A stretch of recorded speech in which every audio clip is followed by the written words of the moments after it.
Out of all the intestinal organs you have in your body, the only one you can live entirely without is the colon. Thanks to recent medical and technological innovations, people can even live entirely normal lives without a colon.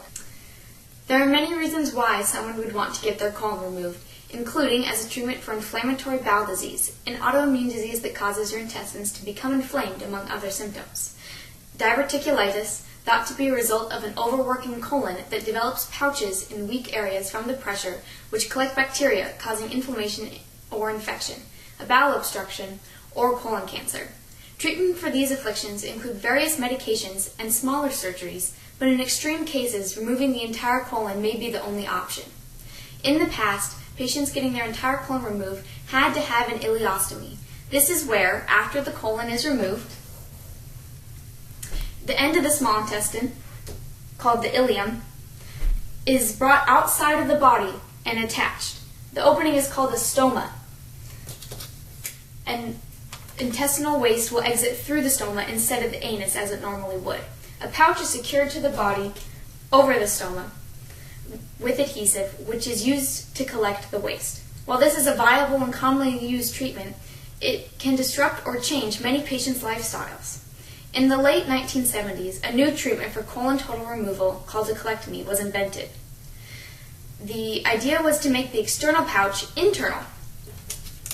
And the way they did this was to make the pouch out of the patient's ileum. It is called the ileal pouch anal anastomosis, but is often referred to as a J-pouch in reference to how it looks.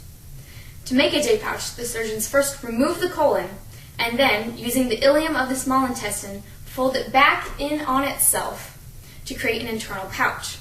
The reason it is J-shaped is to take advantage of the natural peristalsis of the small intestine, or the contractions that move food through it.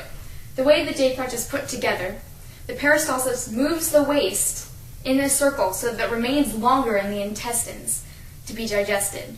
They then create a stoma for temporary ileostomy bag to allow for the newly constructed J-pouch to heal. This process can take 1 to 2 surgeries, with weeks or months of recovery in between.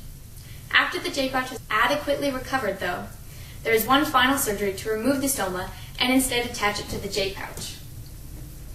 Living with a J-pouch requires minimal lifestyle changes and has no external signs of existence besides a few scars, and waste exits normally through the anus. In the future, I hope that even more options may be available for patients with debilitating diseases and illnesses that allow them to live their lives to the fullest.